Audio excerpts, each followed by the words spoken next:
하나님 말씀 함께 나누겠습니다. 오늘 우리에게 주시는 말씀 창세기 23장 1절에서 20절입니다. 창세기 23장 1절에서 20절 말씀 한 절씩 하나님 말씀을 함께 교독해 보도록 하겠습니다. 사라가 127세를 살았으니 이것이 곧 사라가 누린 햇수라. 사라가 가나안 땅 헤브론 곧 기럇 아르바에서 죽음에 아브라함이 들어가서 사라를 위하여 슬퍼하며 애통하다가 그 시신 앞에서 일어나 나가서 헷 족속에게 말하여 이르되 나는 당신들 중에 나그네요 거류하는 자이니 당신들 중에서 내게 매장할 소유주를 주어 내가 나의 죽은 자를 내 앞에서 내어다가 장사하게 하시오. 헷 족속이 아브라함에게 대답하여 이르되 내 주여 들으소서. 당신은 우리 가운데 있는 하나님이 세우신 지도자이시니 우리 묘실 중에서 좋은 것을 택하여 당신의 죽은 자를 장사하게 하소서. 우리 중에서 자기 묘실에 당신의 죽은 자 장사함을 금할 자가 없으리이다. 아브라함이 일어나 그 땅 주민 헷 족속을 향하여 몸을 굽히고 그들에게 말하여 이르되 나로 나의 죽은 자를 내 앞에서 내어다가 장사하게 하는 일이 당신들의 뜻일진데 내 말을 듣고 나를 위하여 소할의 아들 에브론에게 구하여 그가 그의 밭머리에 있는 그의 막벨라 굴을 내게 주도록 하되 충분한 대가를 받고 그 굴을 내어 주어 당신들 중에서 매장할 소유주가 되게 하기를 원하노라 하매 에브론이 헷 족속 중에 앉아 있더니 그가 헷 족속 곧 성문에 들어온 모든 자가 듣는 데서 아브라함에게 대답하여 이르되 내 주여 그리 마시고 내 말을 들으소서. 내가 그 밭을 당신에게 드리고 그 속의 굴도 내가 당신에게 드리되 내가 내 동족 앞에서 당신에게 드리오니 당신의 죽은 자를 장사하소서. 아브라함이 이에 그 땅의 백성 앞에서 몸을 굽히고 그 땅의 백성이 듣는 데서 에브론에게 말하여 이르되 당신이 합당히 여기면 청하건대 내 말을 들으시오. 내가 그 밭의 값을 당신에게 주리니 당신은 내게서 받으시오. 내가 나의 죽은 자를 거기 장사하겠노라. 에브론이 아브라함에게 대답하여 이르되 내 주여 내 말을 들으소서. 땅값은 은 400세겔이나 그것이 나와 당신 사이에 무슨 문제가 되리이까. 당신의 죽은 자를 장사하소서. 아브라함이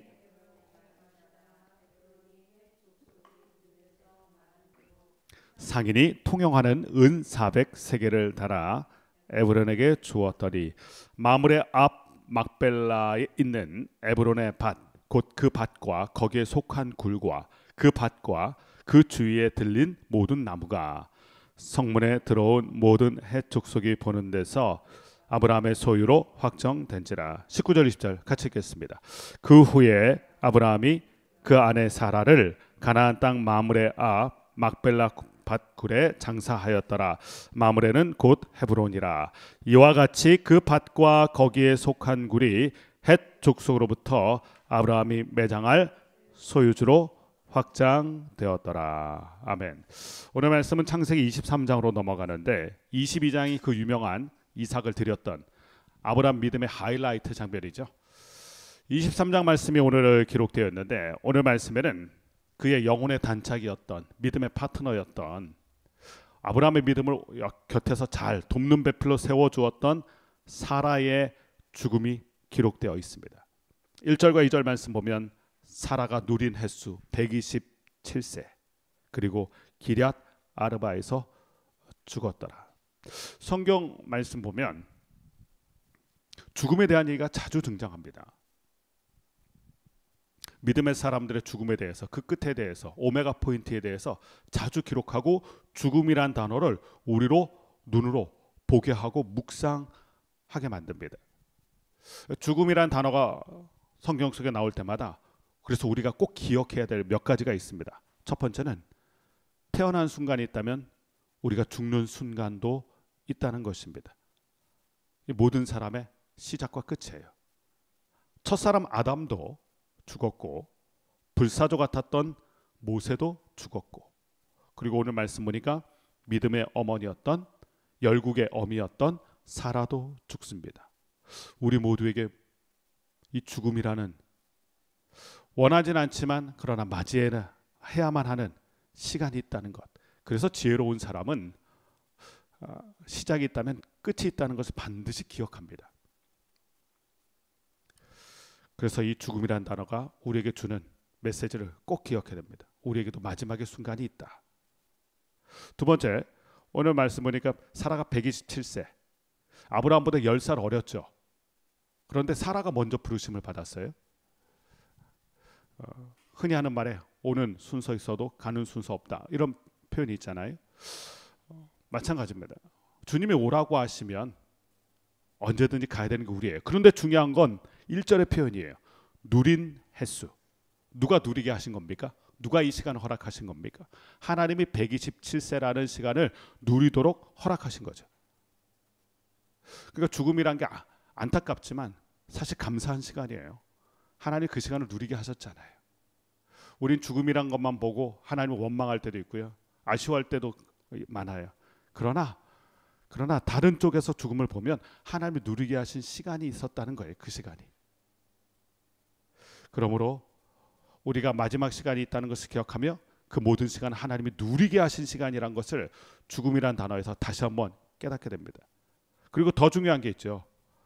떠날 때가 있다는 것을 알기 때문에, 우리가 돌아갈 본향이 있다는 것을 알기 때문에 이 땅에서 누리게 하시는 시간 동안에 무엇을 해야 될까? 하나님이 누리게 하시는 시간에 무엇을 해야 될까? 자, 사라를 보십시오.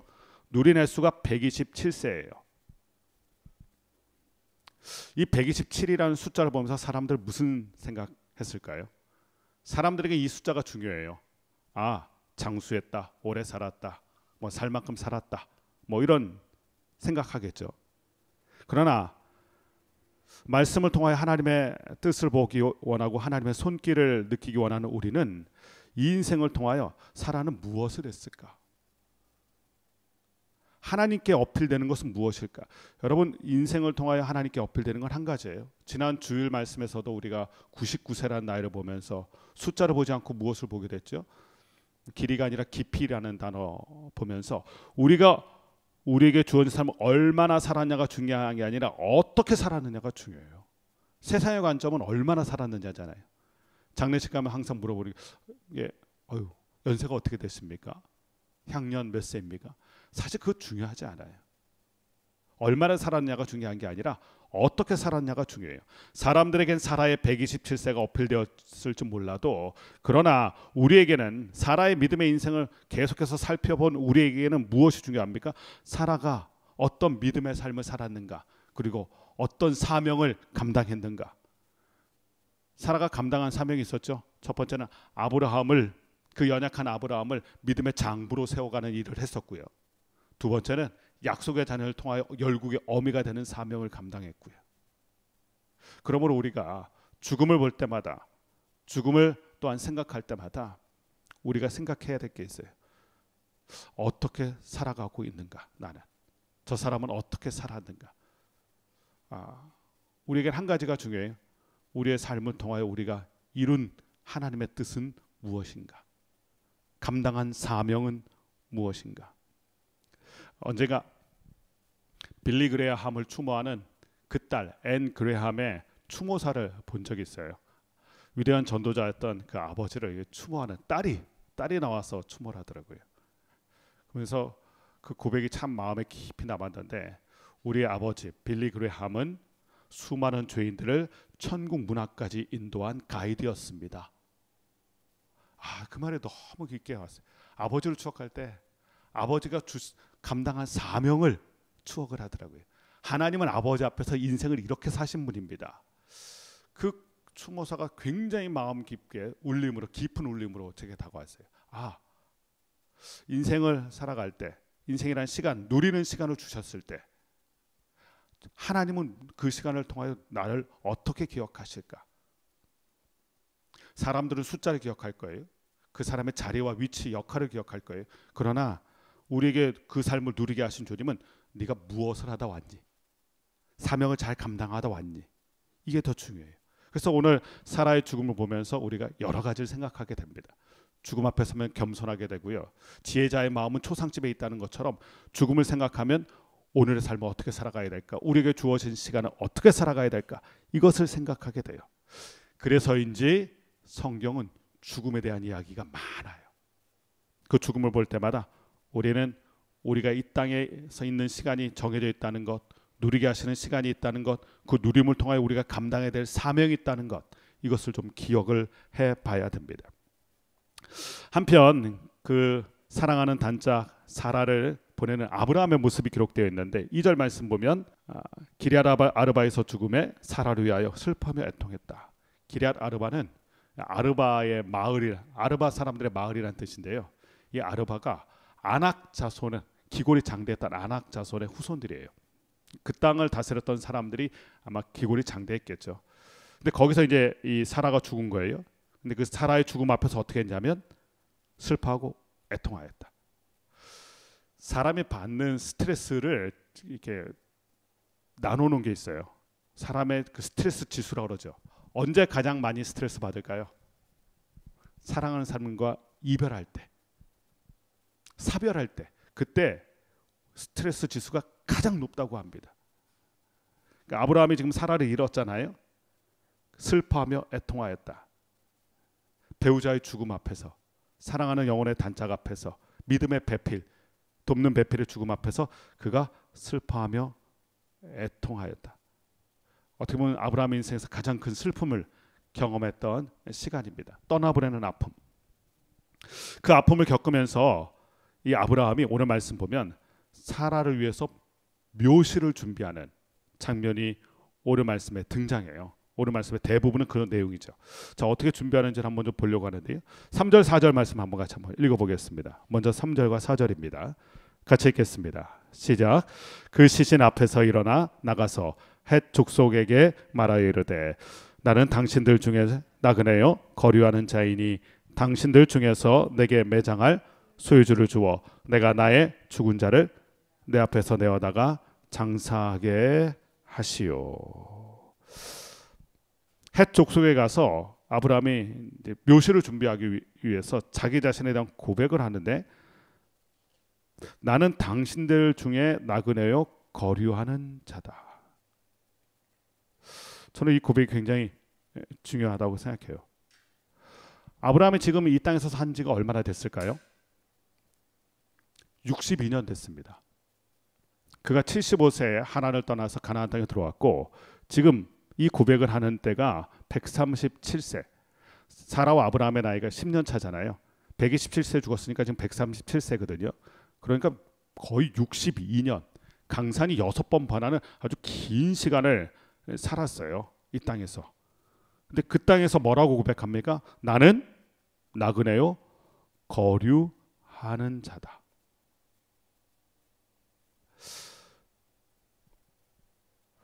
이것이 성도의 정체성이죠. 우리가 이 땅에서 살아갑니다. 이 땅을 살아가는 우리의 정체성은 무엇입니까? 나그네요 거류자입니다. 사라의 죽음 앞에서 아브라함이 다시 확인하게 된 게 있어요. 아, 이 땅은 내 집이 아니다. 찬송가 가사 중에 그런 복음성가 가사 중에 있잖아요. 죄 많은 이 세상은 내 집 아니네. 이런 찬양이 있는데 사라의 죽음 앞에서 보면서 아브라함의 눈에 뭐가 들어왔을까요? 슬프긴 했지만 무엇이 들어온 겁니까? 더 나은 본향. 사라가 간 그 더 나은 본향, 천국. 사라의 죽음 앞에서 아브라함이 믿음의 눈으로 본 게 무엇이냐면 더 나은 본향입니다. 나는 그렇지, 사라도 그렇고 나도 그렇고 여긴 지나가는 시간일 뿐이야. 우리의 목적지, 생의 목적지는, 내 인생의 목적지는 하나님의 품 천국이야. 더 나은 본향을 바라봐요. 자, 그러므로 우리가 중요한 게 있어요. 죽음 앞에서 슬퍼하고 애통하지만 우리도 마지막을 경험하게 될 것이지만 그때 우리의 눈이 어디로 가야 됩니까?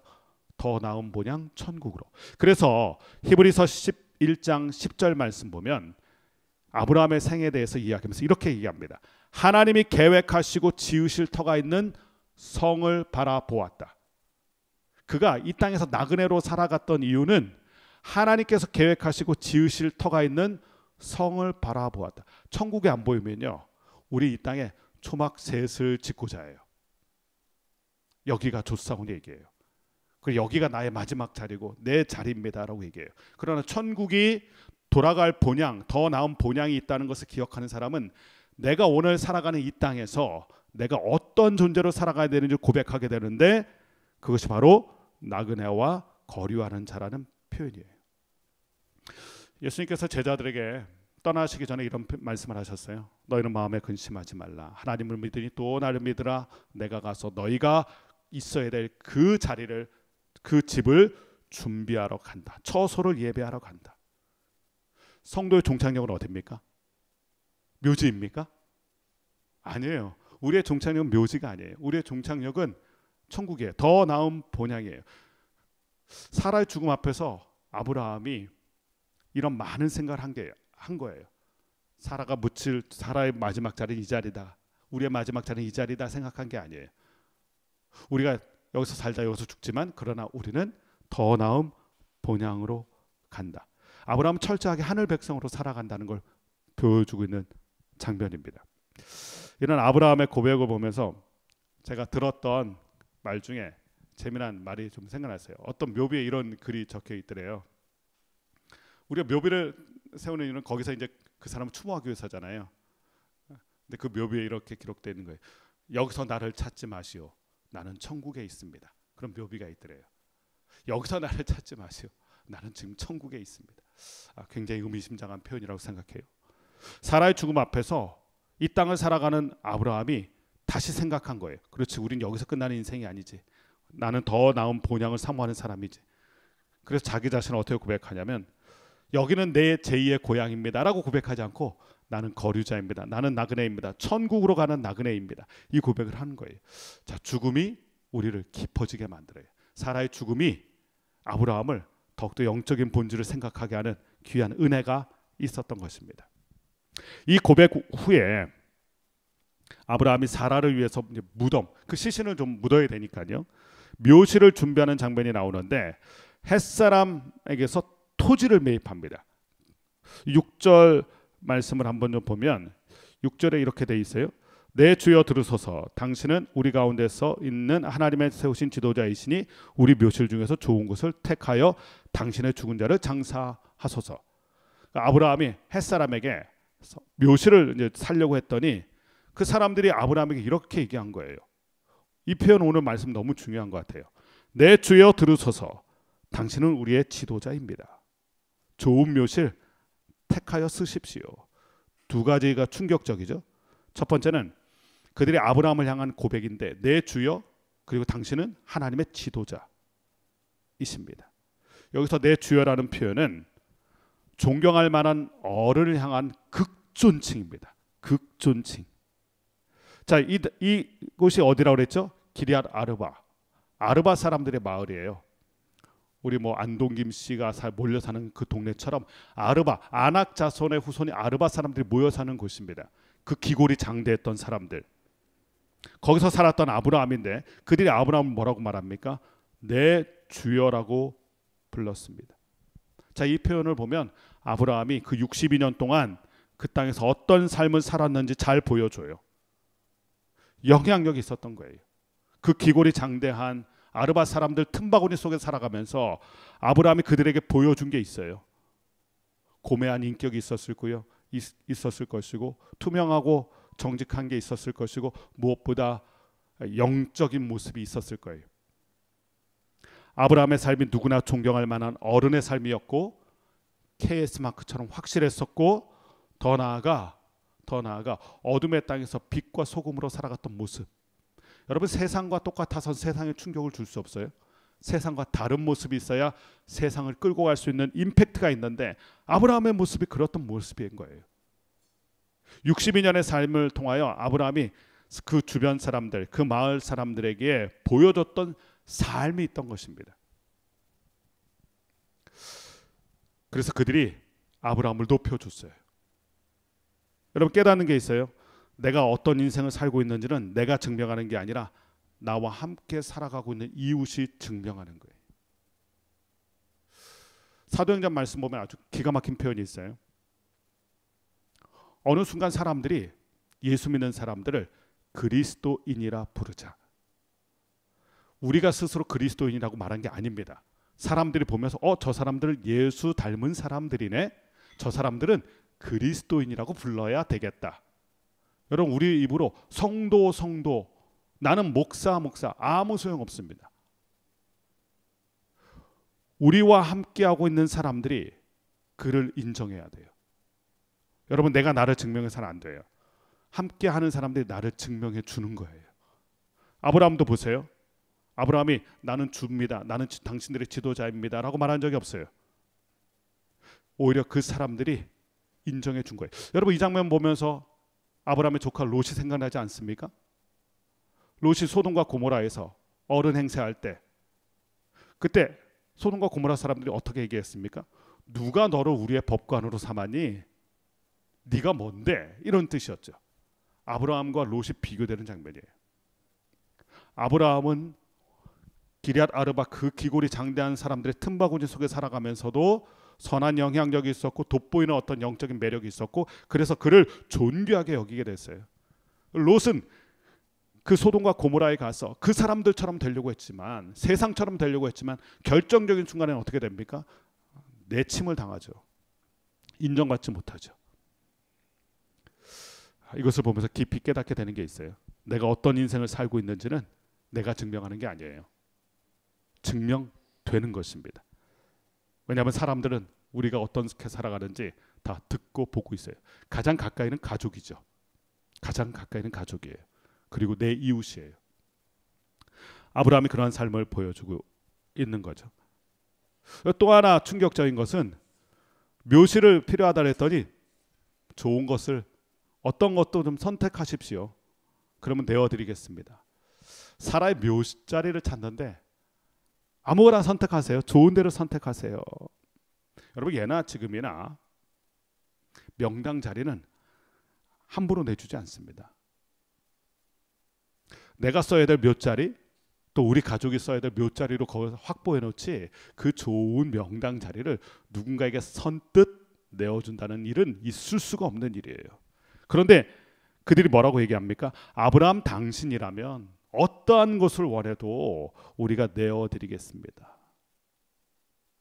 어떤 사람에게는 조그만 거 하나 주는 것도 아까워요. 근데 어떤 사람에게는 다 주어도 아깝지가 않은 사람이 있어요. 특별히 존경하는 사람이겠죠. 사랑하는 사람이겠죠. 그러니까 아브라함이 어떠한 삶을 살았는지 6절 말씀에 그가 62년 헤브론 땅에 살면서 기럇 아르밧 그 사람들 틈바구니에 살면서 아브라함이 어떠한 삶을 살았는지는 6절이 다 보여주는 거예요. 그를 존경받는 어른으로 높여드렸고요. 이 사람이라면, 이 아브라함이라면 어떤 것을 내어주어도 아깝지가 않다. 이게 아브라함이 보여줬던 62년의 삶이었겠죠. 자, 그들의 이 호의에 대해서 아브라함이 어떤 반응을 펼치는지 그 다음 절부터 나오는데 7절부터 9절 말씀 보면 이 아브라함이 모습이 참 귀해요. 일어나 몸을 굽히죠. 7절 말씀 보면 일어나서 몸을 굽혔다. 아브라함의 이 모습에서 예수님의 모습이 겹쳐 보여요. 예수님이 제자들 앞에서 일어나 허리에 수건을 두르시고 낮아지셨다. 겸손은 어디서 발견됩니까? 그 사람의 태도. 교만한 자를 일컬어서 성경에 많이 표현하는 게 목이 곧은 백성. 여러분, 우리의 삶의 태도에서 우리가 겸손한지 우리가 교만한지 오만한지 다 드러납니다. 교만한 자는 결코 몸을 굽히지 않아요. 겸손한 자가 굽혀요. 아브라함이 그 삶이 겸손했다는 것은 이 태도 하나로 드러납니다. 6절의 말씀처럼 사람들은 그를 극존칭으로 높여 불렀어요. 그러나 아브라함은 여전히 겸손합니다. 여러분, 자리가 달라지고 역할이 달라지면 그 사람이 달라지는 일이 얼마나 많습니까? 그래서 제가 자주 표현하잖아요. 자리가 사람을 만든다는 표현도 있지만 자리가 사람을 망치는 경우가 얼마나 많은지 모릅니다. 그렇지 않았던 사람이에요.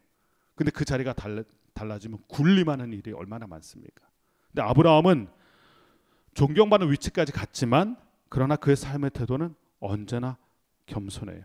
이것이 우리에게 오늘 큰 감동으로 다가오고 있는 것입니다. 존경받는 어른이었지만 태도가 달라지지 않았어요. 한결같습니다. 그리고 아브라함이 이 사람들에게 원했던 자리가 있는데 그 사라의 묘실을 위해서 구하려고 했던 게 8절 말씀 보면 소알의 아들 에브론에게 구했던 막벨라 굴, 9절 말씀까지 보면 소알의 아들 에브론에게 그의 밭에 있는 막벨라 굴, 당시에 이 매장의 풍습이죠. 우리가 볼 수 있는데 굴 속에다가 시신을 안치해요. 이 막벨라 굴이 두 개의 굴이란 뜻이에요. 당시에는 이제 가족 묘를 많이 썼기 때문에 뭐 굴이 하나면 안 되잖아요. 그러니까 천연적으로 이렇게 굴이 많은 곳을 선택하기도 하고 인위적으로 굴을 뚫기도 했다 그러더라고요. 지금은 성지순례 가도 이 막벨라 굴을 잘 못 봅니다. 근데 저는 봤어요. 저를 그 성지 전문가하고 단 둘이서만 갔기 때문에 그 지역이 이제 군사 지역이기 때문에 일반 성지순례 그룹으로는 절대 못 들어가요. 근데 저는 그때 저를 가이드하던 제 친구가 그쪽에서 인정받는 가이드였기 때문에 아브라함의 묘, 이 사라의 묘가 있는 막벨라 굴을 직접 가서 그 안에서 아브라함의 묘도 보고 사라의 묘도 봤어요. 은혜가 되더라고요. 은혜가 되는데 그 막벨라 굴에 이 사라를 안치하기 위해서 묘실을 이제 살려고 했던 거예요. 그런데 에브론 사람들이 그 사람들이 한사코 만류합니다. 무상으로 당신에게 그냥 거저드리겠습니다. 아브라함 당신은 존경만은 어려우니까 그냥 드리겠습니다. 근데 그 땅이요 그냥 줄만한 땅이 아니에요. 오늘 말씀 뒤로 한번 가보세요. 15절 보면 그 땅의 값어치가 얼마나 되어 있습니까? 은 400세겔.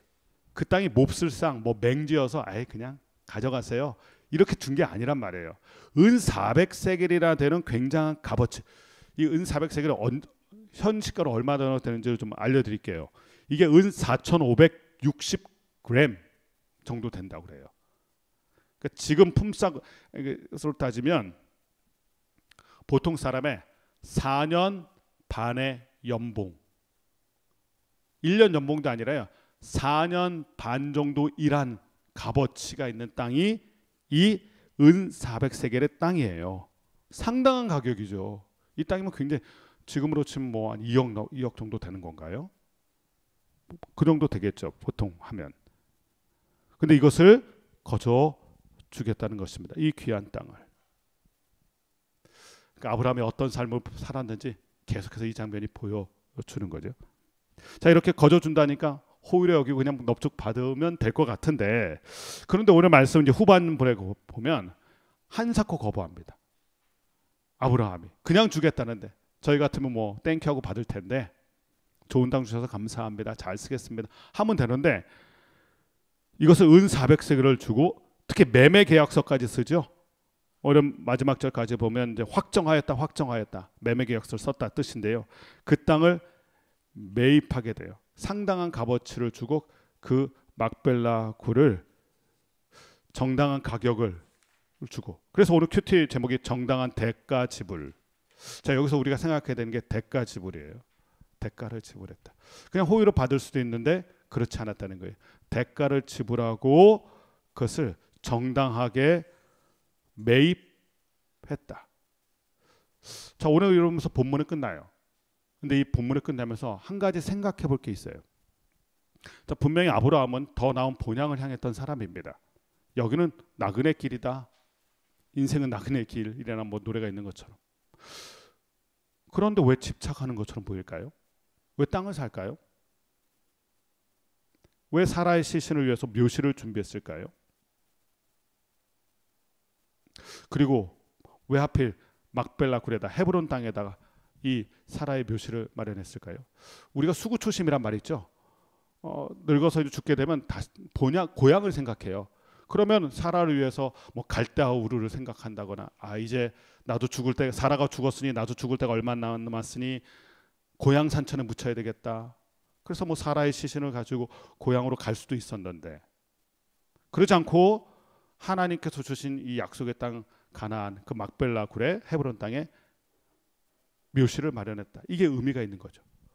왜 아브라함은 나그네 길이라고 말했으면서도 묘실을 준비하고 고향 산천에 묻히기보다 이 가나안 땅, 어떻게 보면 나그네 거류인 그 정체성을 가지고 거기에다가 묘를 마련했을까? 아브라함 자신도 거기 묻히게 되거든요. 이걸 한번 생각해 봐야 돼요. 아브라함에게 중요했던 게 뭘까요? 하나님의 비전과 하나님의 약속의 성취였어요. 하나님이 이렇게 얘기하셨잖아요. 이 땅을 너와 내 후손에게 주리라. 지난주 말씀, 주일 말씀에서도 있었죠. 너와 내 후손에게 주리라. 그러니까 이 묘시를 준비한 것, 막벨라 굴을 한 거는 일종의 표지석이에요. 여러분 표지석 아시죠? 여기서부터 우리의 땅이다. 표지석, 내 땅이다. 표지석. 지금은 작고 연약한 막벨라 굴에 여기에 시신을 안치하고 자기도 거기에 눕게 되고 야곱도 눕게 되죠. 레아도 눕게 되고 나중에 뭐 요셉도 그쪽에 눕게 되고. 자, 이 조그만 표지석을 하나 세운 거예요. 사라도 떠나면서 아브라함 무슨 생각할까요? 나도 떠난다. 여러분 배우자의 죽음 앞에서 나도 이제 곧 떠나겠구나. 그런 걸 생각했을 거예요. 사라도 떠나고 아브라함도 떠나요. 그러나 무엇이 남습니까? 하나님의 약속이 남아요. 그것을 표지석처럼 세워놓고 싶었던 거예요. 나도 떠나고 사라도 떠나고 나도 떠나지만 그러나 이 땅을 약속의 땅으로 주신 하나님의 약속은 변함이 없다. 이곳이 바로 하나님이 주신 약속의 땅이다. 그 표지석을 세운 곳이 바로 이 막벨라 굴이에요. 그래서 의미가 있는 거죠. 여러분 우리로 적용해 보면 어떻습니까? 예, 우리도 언젠가는 다 떠납니다. 그러나 우리를 통하여 이 땅이 하나님의 나라가 되게 하시는 하나님의 약속, 그것은 우리와 우리 자손에게 계속해서 흘러가겠죠. 우리가 살아가는 그 땅을 하나님의 나라로 세워가야 될 사명을 생각하며 표지석을 세운 거예요. 아브라함. 일종의 것은 표지석입니다. 그래서 아브라함이 그 표지석을 세우기 위해서 막벨라 굴을 그 상당한 양을 대가를 지불하면서까지. 여러분 꼭 기억해야 될 게 있어요. 우리가 하나님의 나라에서 우리의 일상의 삶에서 세워가려면 대가를 지불해야 돼요. 은 400세겔이란 이 상당한 양을 지불한 것처럼 우리 가정을, 우리 공동체를, 우리가 살아가는 삶의 지경을 하나님의 나라로 세워가기 위해선 우리가 지불해야 될 대가 지불이 있어요. 공짜로 될까요? 공짜로 되는 게 아니에요. 우리의 삶을 하나님의 나라로 세워가기 위해서는 오늘도 말씀과 기도로 우리가 거룩해져야 되고, 우리 가정을 위해서, 우리의 자녀를 위해서 희생해야 되고, 우리가 있는 공동체를 위해서 기도해야 되고, 우리가 살아가는 삶의 자리에서 우리가 마땅히 수고해야 될, 하나님의 나라를 위해서 수고해야 되는 그 십자가 사명을 감당해야 되고. 어떻게 보면 은 400세겔은 그 땅의 표지석으로 세운 것이기도 하면서 아브라함의 대가 지불이었을 거예요. 내가 감당해야 될 대가 지불. 그것이 오늘 본문 말씀에 기록된 말씀입니다. 오늘 본문을 통하여 우리가 좀 기억해야 될 몇 가지가 있어요. 죽음이라는 단어입니다. 태어난 날이 있으면 죽는 날이 있어요. 근데 그것이 어떤 날이라고요? 하나님이 누리게 하신 날. 하나님이 누리게 하신 날들이에요. 하나님이 누리게 하신 날을 감사함으로 살아가야 돼요. 두 번째는 아브라함의 삶이었어요. 아브라함의 삶이 인정받는 삶이었죠. 그 틈바구니 속에 살아가면서도 가장 영향력 있었던 삶. 롯과 비교가 됩니다. 세 번째는 아브라함의 겸손이었어요. 존경받는 어른이었지만 군림하지 않았습니다. 끝까지 겸손하죠. 진짜 어른의 모습이고요. 그리고 마지막으로 사라도 떠나면서 아브라함도 떠난다는 건 나도 떠난다. 그러나 남는 게 있어요. 하나님의 비전과 하나님의 약속은 남게 돼요. 무엇을 위해서 살아가야 됩니까? 무엇을 위해서 살아가야 될까요? 아브라함의 인생만을 위해서 살아갔다면 굳이 막벨라 굴을 구입할 필요가 없었겠죠. 그러나 이곳이 하나님의 약속이 이루어지는 곳인 것을 알고 우리 후손에게 이루어질 약속의 땅인 것을 알았기 때문에 거기에 하나님의 나라 표지석을 세운 것입니다. 오늘도 우리가 하루의 시간을 살아갈 텐데 우리가 살아가는 곳이 하나님의 약속이 이루어지는 현실과 땅인 것을 기억한다면 오늘도 우리가 세워야 될 표지석이 있을 것입니다. 우리의 인생을 통하여 이루어지는 하나님의 나라를 바라보면서 나그네 같은 삶을, 나그네 같은 인생을 믿음으로 승리하는 우리 모두가 되시길 주님의 이름으로 간절히 축원합니다.